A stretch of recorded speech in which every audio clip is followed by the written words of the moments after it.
స్వరాజ్ అయ్యా ముఖ్యమంత్రి రేవంత్ రెడ్డి గారు ఏదో మిస్ వరల్డ్ పోటీలు నిర్వహిస్తున్నాం అంటే సరే రాష్ట్రానికి పేరు వస్తుంది కదా. కష్టాల్లో ఉన్నటువంటి రాష్ట్ర ప్రజలు కష్టాల్లో ఉన్నా, పేదరికంలో ఉన్నా, అనేక సమస్యలతో ఉన్నా, సో అంతర్జాతీయ కార్యక్రమం నడుస్తున్నప్పుడు రాష్ట్రం పేరు కూడా అంతర్జాతీయంగా వినిపిస్తుంది కదా అని ఆనందపడరు.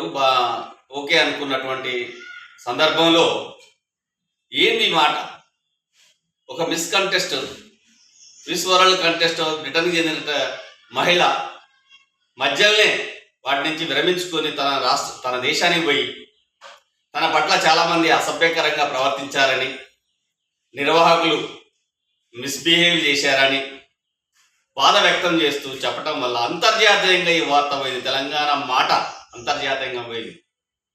దీనికి బాధ్యులు ఎవరు? తక్షణమే ఆ నిర్వాహకులు ఎవరు? జేఎస్ రంజన్ శాఖ కార్యదర్శి యొక్క ఏం చేస్తున్నాడు? అంతకుముందు ఒక మహిళా అధికారి ఉండే, ఆమెను తక్షణమే తొలగించి ఇతన్ని పెట్టిరు. కానీ ఇప్పటికి వచ్చిన చెడు పేరు వచ్చింది. తక్షణమే విచారణ జరిపించి కొంతమంది రాజకీయ నాయకులు, స్పాన్సర్స్ అట, మళ్ళీ మినిస్టర్లు కూడా అట పేర్లు వస్తున్నాయి.